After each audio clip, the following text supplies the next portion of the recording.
You can't go out playing golf having fun. Fun. Senor, you have obviously never played Wingfoot.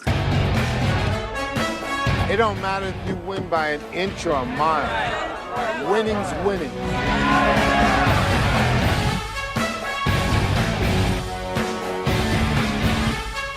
You've got to be kidding me, Vegas. Monday night. There's my picks for this week. Now, if you want next week's picks, I can give you those by Friday. Hello, sports fans, and welcome to Week 15 of the Wingfoot Locks of this 2020 season. Things are getting weird, as evidenced by last week. Greg Hoyle ready to get a little weird as we make our Week 15 picks. Greg, we talked a little bit about our Week 14, or 13, I should say, and how good it was. Week 14, not as good. Not so much. No. What happened? Maybe a little hubris, but you asked for my theme of this week. We're on to Week 15. We're on to Week 15, as Bill Belichick likes to say. I like it. You know, I got to say, We're on to Week 15. All right, I'm going to say this. You spoke your piece. I'm going to say mine. I'm going to say that 6-2 overall in our head-to-head matchup, so I'm leaning on that after last week. 2, I'm disappointed that you didn't bring a paper bag, which was talked about, but I agree that we'll give you one more week here. But if you go over from now on, I think there needs to be a rule on the pod that you got to wear a paper bag if you put up an egg. I decided to do the exact opposite. Instead of be self-deprecating, I went with some self-respect. Got a little shower, got a nice beard trim, did the hair, right? So we're dressing and grooming for success here. And we're not going to put ourselves down with any paper bags over our heads. Fair enough. So in the words of one bad week does not make a handicapper. All right, from one real coach to one fictional coach, in your words here, I'm hearing clear eyes, full heart, can't lose. Right? Notice it's hilarious that you mentioned that. No booze. We can't eat clear eyes. So it's funny because I was down in the fridge thinking about grabbing something. I was like, nah, clear eyes, full hearts. All right. Listen, all of the problems this week will be technical with Greg's e-machine that he had to blow the dust off of in order to get on this week. So the picks, though, will be spot on. So let's get started here. This week, the league is all over the place. We got our first slate of Saturday games. Looking ahead to Christmas, we got a Friday game next week and then 3 more Saturday games. So we're going to start with the Saturday picks here. So pay attention. We're recording a little bit earlier tonight for that reason. Saturday, there's 2 matchups right now. The Carolina Panthers taking on the Green Bay Packers, and the game that we want to talk about to start here, the Denver Broncos hosting the Buffalo Bills. Now, the Broncos are coming off a win against the aforementioned Panthers, and the Bills are coming off a win that everybody saw in prime time against the Steelers, who are we liked the Bills last week. The Steelers were in a bad spot. They've lost 2 in a row now here. Greg, am I the only one who has a pick on this one? Yep. All right. Yep, but I didn't disagree with it at all. So I have a theme this week. I'm going with losers this week. And when I say losers, I mean teams that have been losing this season. The Denver Broncos obviously have a losing record. But in this spot, I like them a lot. And here's why. First of all, as I just said, the Bills came off Sunday Night Football. They were in prime time, so everybody got to see them look good. That game against the Steelers was really never in doubt in the second half. When you fast forward to the Denver Broncos now this week, this is the perfect trap game for the Bills. They have the New England Patriots next week, and they have to travel to Mile High Stadium, which is not an easy place to go play on the road. Right now, the line is at 5.5 most places. Some 5s out there as well. Obviously, you want the 5.5 if you're going to go with the Broncos. Here's the thing. I think that the Broncos defense has been stout in most games this season. I think that you heard a couple weeks ago against the Saints in that game where they had no quarterback, some people were saying on that team that the good thing that came out of it was that this team came together, right? They have rallied around each other, and for whatever reason, that seemed to be the unifying event because, hell, we're going to go out there and give it everything we got when we got a wide receiver playing quarterback for us. It brought the guys together. It was their formative moment. They have played better football since, I think. And I think that this week, with the Bills having to just get out of there with a win, I think this game is close. I think this game lends itself to the under. And for that reason, I say take the 5.5 with the Broncos. I also like sprinkling some money on the under, which I saw last at 49 in this one, Greg. So I don't understand. I get that all of the respect that the Bills offense is getting, but I think people are missing how depleted Pittsburgh was, right? And just how bad that spot was for Pittsburgh. Obviously, we talked about Bud Dupree. TJ Watt got banged up and had to come out for a while in the second half of that one. They weren't able to get pressure on Josh Allen. And in their secondary, Stephon Diggs just basically tore them apart, did anything he wanted there. I don't think that's going to be the case in Denver. And for that reason, I think this one, and that outlier, that score against the Panthers last week was an outlier for Denver's offense. They've been playing lower scoring games. I think that they come back down to earth a little bit here. So I'm going with like maybe 24-21 field goal game either way. Take the points. So I'll preface my comment by saying this is not a personal attack. Oh, it's okay. And with all due respect, if you're going with losers, Drew Lock's a great way to start. So it's a nice way. It's like he's like Baker Mayfield light. It's just funny because did you see him like walking around with swag when he was scoring touchdowns last week? It's just such a Drew Lock thing to do. He was probably rapping on the sidelines, and yet all those times where he's not doing well, he's just like this big on the field. He's the tiniest little man. So right. I don't know. He's just not it. Right. But I like it. Good situation, just like Buffalo's situation. Who do they have next week? They've got another big game next week. New England, I said. It's New England. I think it's New England. Yep.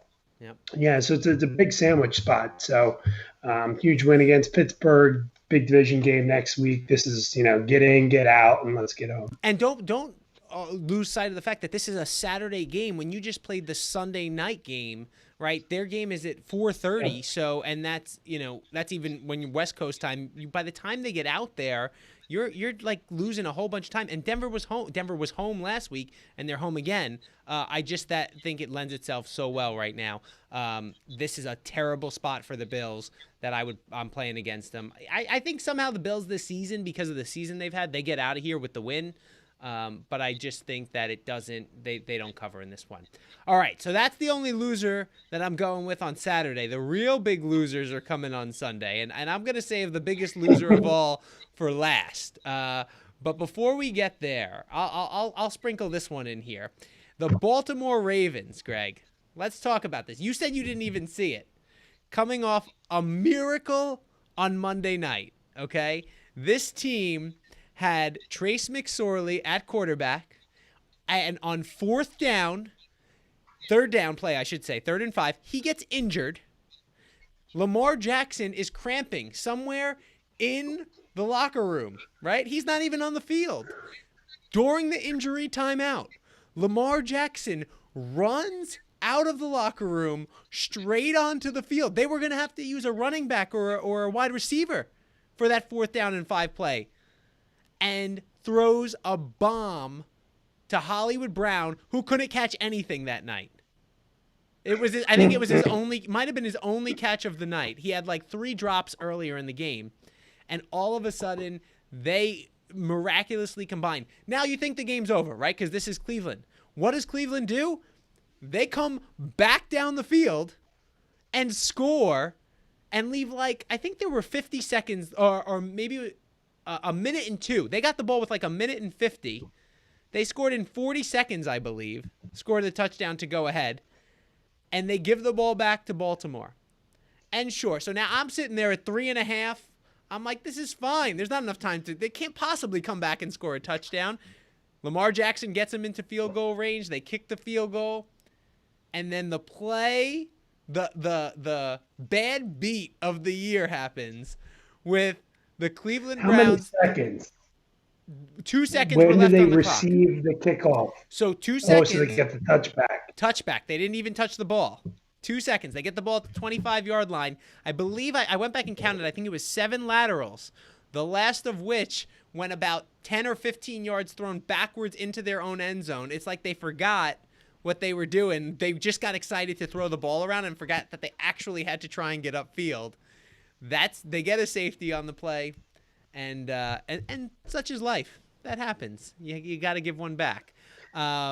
So they win by 5. But I say that to say the Ravens gave everything they had. They gave everything they had in that game against the Browns. And they have been doing things with glue and bubble gum and piecing things together between COVID and injuries. That secondary looked atrocious. They couldn't cover anybody on that field last night. And I know Cleveland has been solid this year, but let's not forget that this, outside of last week, obviously, which was a tough spot for them, this Jacksonville team has been competitive. And I think that this is just too many points. 2 touchdowns is too many points to give up against this Baltimore team that needs to get this win, is focused on just win. Get that win and get out.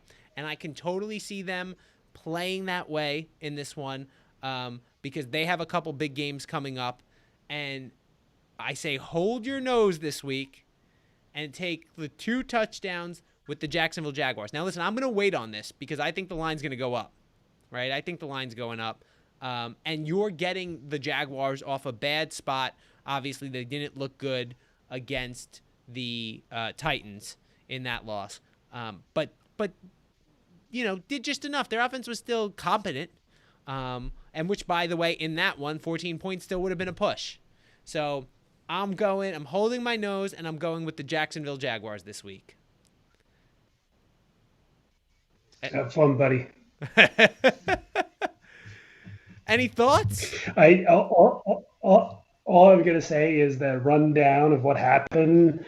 I didn't even know what it was. Like, I never really, in a game that's close like it was, I will never put it off, especially when I have action, and I had a bunch of action, but it had already hit. I had 2 teases, I had the straight bet over, and I had a tease the back end over. So I went to bed. I was like, you know what? I'm going to win money. So I'm going to go to bed. I don't think my little heart could have dealt with such an end of the game, even though I would have ended up winning, which I did.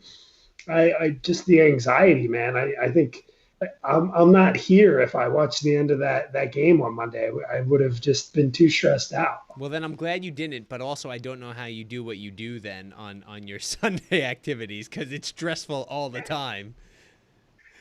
Well, yeah, I need a little rest there on Monday night. So give the old ticker a little break. Not for the lungs. That one was for the heart, as they say. Yeah, I think I mentioned to Chris. I'm like, man, how do you go to bed with a game with action? But I think this is why you pick overs, right? The only bet that can hit, and you could just go to sleep. Yeah. So I think we go to our next game right now, and let's look at the Vikings right now. Excuse me 1 second here. Greg, take the Vikings game. Got it. All right. So we're going, and I'll do my first half here because Joe and I actually have an interesting situation that's coming up here. I'm gonna step up to the plate again and go against Joe, but really just something fishy. Something really stinks about the line on this. And I think I'm getting a ton of value here with the Vikings. I think that Tampa game last week, they don't know who's kicking yet this week, but if Dan Bailey, if he can just make 2 of 3 field goals, that's a much closer game against Tampa last week. So I was against the Vikings 2 weeks ago on the Jags, Joe's boys. Last week, I was with the Vikings against Tampa, and just a bevy of just ridiculous stuff. What that offensive PI at the end of the half, what the hell is that? That never gets called. I think that was a little ridiculous as well. I agree with that. And then we have the Vikings. 6.5 was the look-ahead line for this game. Were you aware of that, Joe? Yeah, I saw it. So you're taking the Bears juggernaut win against the hapless Texans, and I think the Texans might have had the Denver Broncos quarterbacks that they were throwing passes to because everyone was just out, and so they get all this elevated. They get 3.5 points of elevation here from that win, and then the Vikings loss on the road against Tampa. That's way too much to a key number of three. I'm grabbing the three.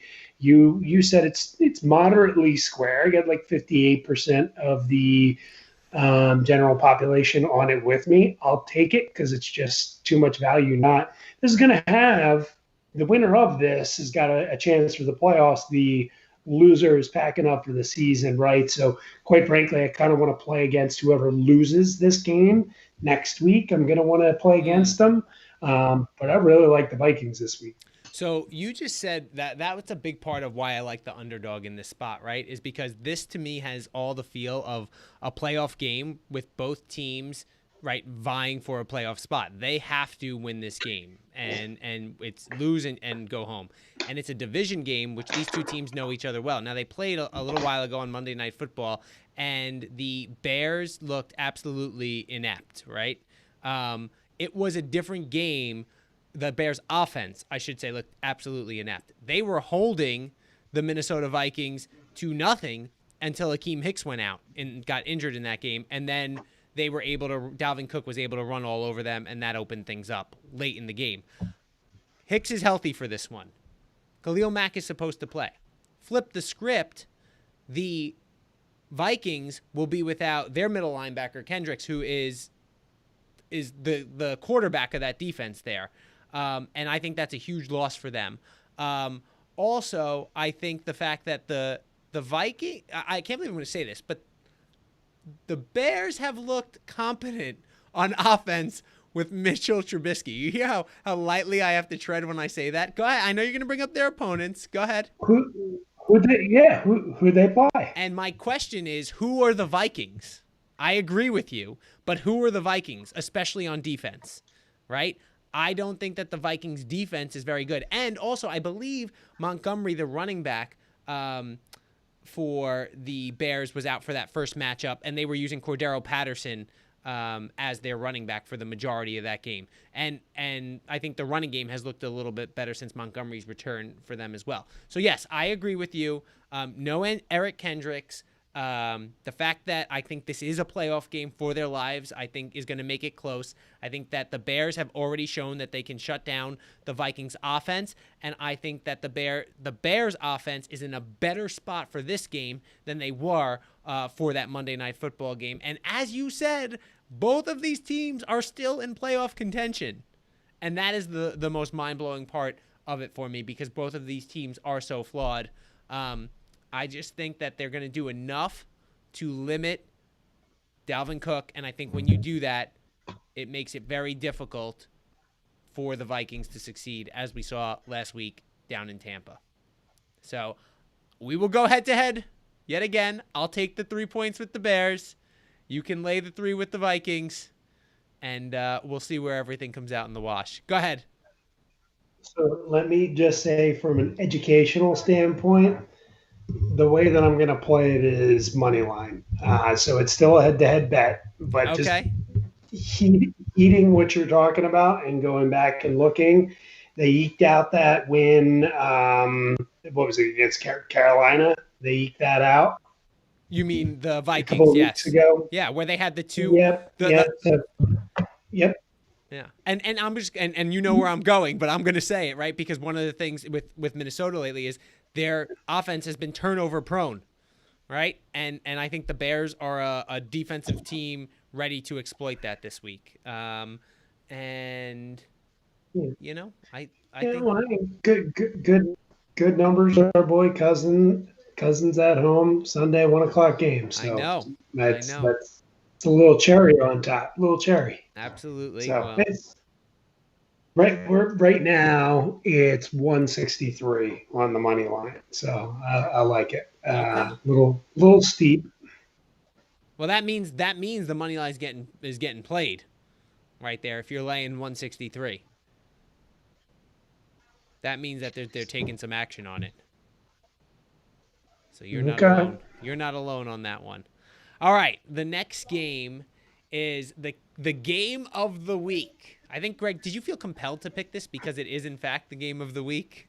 The Kansas City No, Chiefs taking on the New Orleans Saints. This one down in the Big Easy. Drew Brees announced today making his return for Nolans, coming off a rack of ribs that were busted. By the way, I busted a rack of ribs last weekend. That was pretty delicious. Hometown barbecue. Check it out if you're in Brooklyn, because, man, they were good. Brisket and ribs. I'm sorry. Drew Brees' ribs just got me going and thinking about them, and I'm salivating now because they were so good. Anyway, his ribs, we'll see if they're healed up as he takes back the reins from Taysom Hill. And they take on Patrick Mahomes and the juggernaut that is the Kansas City Chiefs. Who failed to cover last week. A little backdoor action by Miami there, mounting a charge down the stretch. So, you like KC, say lay the points in this one. Right now it's at 3. Why do you like them? Yeah, I really think that last week was their stinker, right? So like it took the back door, right? But I was texting with you at the beginning of that game. They were just giving the ball away, right? And then they still came back and put up a nice effort there. You know what you know what that reminded me of, in all seriousness, when that was happening? It reminded me of The playoff game. yes, the playoff game against the Houston Texans last year, where even though the Texans jumped out to that big lead, I really wasn't scared or didn't think that the Kansas City offense at least was going to do its part. And sure enough, they just exploded there. So. Yeah, well, and I can't help but think, a little bit of rust here with the ribs as well. Kansas City's got a ton to play for here. So, like New Orleans just lost themselves first place in the NFC, right? And for the AFC side of things, KC needs to continue to win here to keep that. I think they've got the tiebreaker on the Steelers, so they could stand to lose a game or two here, but I'm just not impressed by what I'm seeing from the Saints here. I was on them last week, right? I didn't really want to talk about this game, but like how you can go in and lose to a rookie quarterback there, and then you're going to try and have a get-right game here the next week against Patrick Mahomes, and you've got your 40-year-old quarterback coming back in here. Right. What was the game? Was it earlier on the season? Was it the Ravens game? Where actually I think that the Ravens were favored, right? It was a close spread here, and the Chiefs were going on the road against to play. Kansas City, and yeah. Yeah. So Kansas City, Baltimore. And basically, it just, when that came out, I felt like KC was the right side the entire time, and they ended up doing really well. So Chiefs look good despite giving the ball up. So I'm going to jump on them minus the 3, and we'll see how Drew looks coming right back here, because I think they're going to have to. Get him kind of reacclimated. Thomas isn't playing as well, so it's just, throw to Smith and Sanders and try and keep up with the other squad. Right.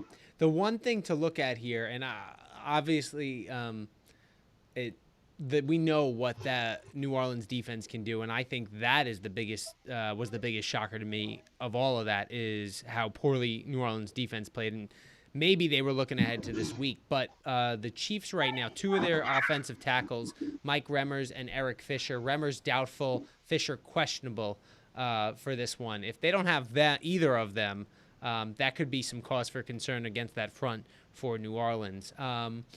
But, again, I just think that this Kansas City team is so explosive on offense that it's going to be hard to contain them. And again, if this was a playoff game, I might lean defense, but you're in a dome, and I think that's just going to help the talented wide receivers that they have there. I'm not jumping on this with you, but if I'm gonna lean, it's gonna be with the Chiefs in this one. It's just, again, that line is just a little bit too fishy for me. And there is something about Drew Brees coming back that I think might buoy the whole team down there in the Big Easy. So I'm a little hesitant to jump on board. But like I said, I do lean with you to the Chiefs. All right, the tease of the week here. This has been quite the tease as of late. But let's start with the first part here. Miami and New England. All right, right now, 2.5-point line. The Dolphins favored in this one. The over-under set, I wrote the tease line down here, so I'm going to go, it's 42? 42, is it 42.5, Greg? You going to 6-point tease? Or? I get it. 41 and a half Okay. is the number that I have. So we're going to bump up. We're doing a 7-pointer. So it's 48 and a half is what I'm saying. Who in the heck is Miami trotting out on offense, by the way? I'm seeing the Gesicki injury looked bad, and that's been a guy he's really had a good rapport with. Tua has. Yeah. Give me 1 second here.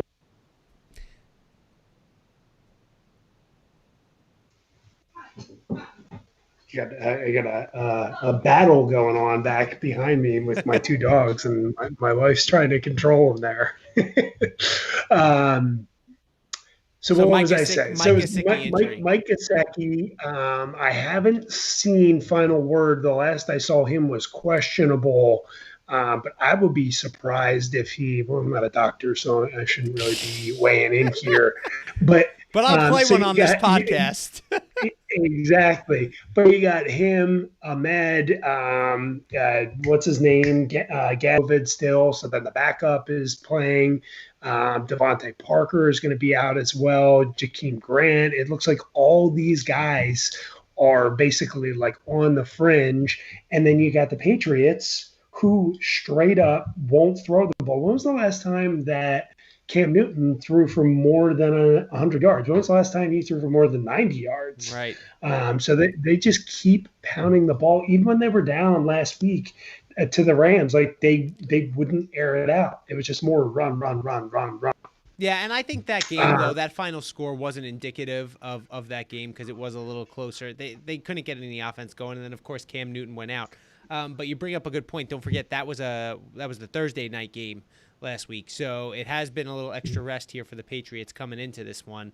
But I agree with you. And one of the things I was thinking here, right, Flores is a disciple or a descendant, I don't know what's an appropriate word here, of Belichick. So how much do you think this is a little gamesmanship with so many players listed as questionable on this injury report from Miami as a little bit of a nod or a wink to Belichick, who puts everybody as questionable on the injury report? I loved it. I think that's them playing games with each other. Yeah, that is, if they come back, that'd be a cute little move, right? If they're all out, then it's just they were all out. But yeah, that's total Belichick move, and he's got more so against. I think he's got good numbers against his guys that he's promoted that have moved on, but it's also the numbers against rookie quarterbacks, right? So if it was Fitzpatrick going out there, I might feel a little bit differently. But I think they're gonna be able to really take advantage of the limitations of the other team's quarterbacks. So with that being said, I think it'll be. Yeah, with that being said, then do we like a play here on the Pats? Well, a very real possibility, right? You want to tease the Pats up to 8.5, and you want to tease the under to 48.5. It's tasty. I've got no issue with it. Oh, I love that. Give me the Pats plus 8.5. I got to find the second half of my tease with maybe I'll make it my lovable losers, but actually probably Denver would go best with that one. I might have to do that. Yep. I like that. Yeah, that way you get a little Saturday night juice. Yes. Very interesting there. I think it's going to be hard for the Dolphins to score. I think it has been hard for the Dolphins to score. I don't think that Tua is everything he's cracked up to be right now. I think he's still getting a little too much praise. Even last week in garbage time when they were talking about Tua with the comeback against the Chiefs, I was like, man, this game is out of reach. You can't. It's not the same defense that he's playing over there. So to exalt somebody in that situation, which I've seen happen way too many times, is just it just doesn't make sense to me. And I've seen him just be a little off on throws, a little late, and one of the things they were talking about with Drew Brees coming back, to go back for a second, is just the difference when you're able to lead a guy versus throw the ball on him, right? There's like 3 different levels of this. And I know sometimes with the option routes, when you think a guy's going to sit down versus go over the middle, it does change things up a little bit here. But when you are when you are throwing behind a wide receiver who's running a route that they could score a touchdown on, that's the difference between a touchdown and maybe not scoring on that drive. Or you throw a ball that's right on him and he gets tackled, but because he has to slow down and can't keep his stride. That's what makes Drew Brees so good, is that he hits the guy, especially a guy like Alvin Kamara, on the run. That's what makes Patrick Mahomes so good. So you might hit somebody and they might have the catch and you don't realize it. But Tua is one of those guys that I see doing that his receivers don't always look like they're getting it in full motion the way they need to be. And for me, that's a red flag when you're looking at an NFL quarterback. And as you said, Bill Belichick is the master at exploiting that. If he can exploit Justin Herbert, right? And that coaching, I think Flores has a little bit better coaching, over there in Miami. Yeah, obviously. By the way, you got to love the move of the Chargers icing their own kicker last night. That was gold. Everything that was wrong with that situation and the Chargers, you felt bad. I heard somebody say that it's child abuse to have Justin Herbert under that coaching staff. I was like, I love it. Somebody called Child Protective Services, which was the line of the week. I think I heard it on CBS radio. So shout out to whoever that was. I'm sorry, I can't remember. One more thing to tackle on with the Tua bet against was the quarter that he's being praised for, the half that he's being praised for, is when they were struggling at Cincinnati, right? And then they came out and had a good second half there. It's freaking Cincinnati, right? Like you better be able to have a good half, right? The fact that you only have half of a good game there is pretty damning. And it's not just the Cincinnati game. I'm talking about, Greg, too, also last week against the Chiefs. Even when that game was out of hand, they scored 2 touchdowns because I think it was, what was it, 31-10. The shell coverage. Right. Yep. And so it's just a different thing. Yeah, that was also part of my Jalen Hurts handicap when he came in and scored a touchdown there in the second half. And he really, really stuck it to me there. So load up on the Dolphins. What else do we got? All right, the second half of your tease, right? The mighty Indianapolis Colts. Listen, man, they threw me for a loop with what they were able to do last week. Just absolutely run the ball all over Oakland, even though they knew it was coming. But I was a little concerned about their defense after watching that game. They seemed like they weren't able to stop anything that Oakland was doing. This week, they're facing the Texans, who they just faced, and that was a close game. Came down to the wire. Texans were driving for what would have been the game-winning score, but they fumble going in, and obviously the Colts hold on. So what do you think's different this week? I think that is a good wake-up call, and I like how they're getting well-rounded, right? So they're starting to run the ball effectively, and then run the ball effectively. They not only do they do that, Rivers has really kind of brought that Chargers, I'm going to use Nyheim Hines like I used Austin Eckler, and now he's got a real thumper there with Jonathan Taylor that when they do get ahead, they can just continue to tack things on. So I have never been a huge Rivers fan, but I just like the balance that they've created there. And when you do have that, right, I think, you kind of snuck out of that last game, that Texans game, with the win. You can't take them lightly, right? So you would think that they could take Houston lightly after they just got smoked last week. But I think that close game that they had with them previously is going to keep their eye on the prize and realize, hey, we can't take Houston lightly, because if they would just not fumble the ball on the 4-yard line, we might be in a different scenario. So I think that keeps them grounded. It's just to win the game, right? So it's another situation of just to win the game. I think the Colts squandered a ton of opportunities to pull ahead against the Texans 2 weeks ago, which kept that game a little bit closer than maybe it should have been. And Houston's really not playing for anything. Like, I think they'll get up for this division game. I wouldn't lay the 7.5. But I just like, what do they have to play for? And quite frankly, it was a huge miss once I found out that I got off of Houston, because I think that was something we talked about last week that maybe we would want to look at. And thankfully I got off of it once I found out that Cooks was out Right. as well. But like, he should be coming back, so they'll have some weapons to play to. I just don't see what they have to play for. I hear you. All right. So the tease is the under in the Pats and Dolphins, and the outright win by the Indianapolis Colts. So that's the 2-team tease for you. All right. We end this week. I told you losers was the theme. So this is the biggest hold your nose bet of the week, maybe the century. The winless Jets head to L.A. to take on the Rams. Greg is holding his breath because he's trying not to crack up over here. Getting 17.5 points against the Rams. Okay, so I am going to play on the New York Jets here, and here's why.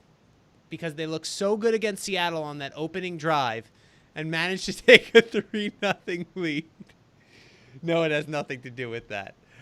First of all, they cut their kicker, who missed 2 other field goals in that game, which would have made that final score a little bit more respectable. I can't say any of this with a straight face. The Jets are a terrible team, okay? They are an absolutely abysmal team. But teams I saw a stat. This is from the Score app, so I got to give credit where it's due. Teams getting 17 points or more, all right, are 9-0 against the spread in week 11 or later. Okay, since 1991, they are 15-6 overall. So, still 6 losses in there. So why the Jets this week? They are going to Sam Darnold's home, and I think that Sam Darnold, regardless of what you think of his play as a quarterback, I think that the team likes him, and I think that they're going to try for him, right? They're going to give it. They're going to try and get their man a win on the road if they can. You know, it's not going to happen, but they're going to try for him. They also didn't have their full complement of wide receivers last week. That's supposed to be better this week. Also, I know they're playing a much better defense in the Rams, but the Rams, this is the perfect look-ahead spot for them, as they have extra rest, right? So they're a little bit down. They're patting themselves on the back. How good was everything? And next week, they play the Seattle Seahawks, which is basically a game for the division, right? If you look at it like that. So with all of those factors being said, and then the other thing is, this Jets team, say what you want, I know that game, that score was what it was, and they could lose this game by 40, right? And it wouldn't surprise me, but they are fighting, right? They just might be outmatched, but they haven't quit. And I like that. I'm hoping that some of the younger running backs get the ball, because this is if when you start to play guys now who are looking for a job, right, that might not be looking for a job next year with the Jets, but want to just put something on display. So you give these running backs like Adams out of Notre Dame a shot, or LaMichael Pirine a chance to run the ball. I think that they run a little harder because they're not just playing for this year. They're looking at beyond this year. And I think when some of those factors come in, and also the Rams offense hasn't been anything stellar. Let's not forget, even in that win against New England, 7 of those points came on defense. So if there's a spot where an offense might struggle to put up enough points to cover a 17.5 point spread, I think that's this week with the Rams. So I'm saying it, 17.5 points, take the New York Jets against the Rams this week. Greg, mortgage payment. Go for it, man. Listen, I'm riding with the Jets this week. I'm right. They got 3 chances, right? They got 3 more chances to win 1 game. That's it. That's it. I have nothing to say. And I love that. Oh boy. Oh, brother. It's a great way to you said your theme was losers. And- So you didn't underwhelm. You can't go with a bigger loser than the New York Jets this season. But as we always say on this podcast, it's not whether you win or lose, it's whether or not you cover the spread. And I think those losers this week will be covering the spread. So to recap for you one more time here. Greg likes the Vikings and Chiefs, both -3. I'm going head-to-head with him on the Vikings. I'll take the Bears plus the 3. The tease for the week is Miami and New England under 48.5, and the Colts pick 'em. I'll take Denver on Saturday Night Football plus 5.5 against the Bills. If you want a little sprinkle on the under there, I like that as well. Jacksonville plus 14 against the Ravens. And, of course, the loser of the week, the New York Jets, will cover 17.5 against the LA Rams. Greg, any last messages for the fans before we head out here? Happy holidays. Enjoy some Christmas Day football next week. When are we gonna do the pod? Are we gonna do that on Christmas night? Oh man, that we got to talk about that. I think we could make that work. That seems like a lovely night. What better to give out some gifts, right? After you've opened all of your presents around the tree, have a few more. Oh look, there's a stocking full of picks. I think that's the way we should do it.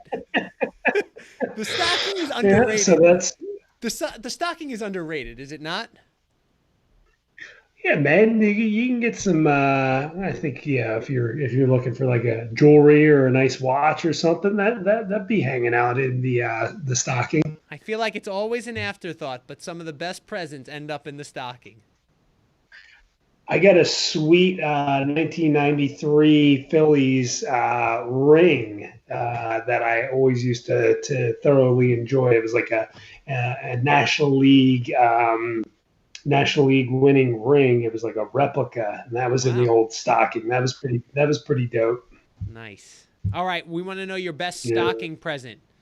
Put it on the Facebook page or the Instagram page. What's the best present you ever got in a stocking?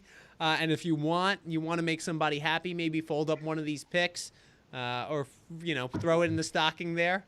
That won't work because they tell them to look in it now. If you do that, make sure they open it before the weekend.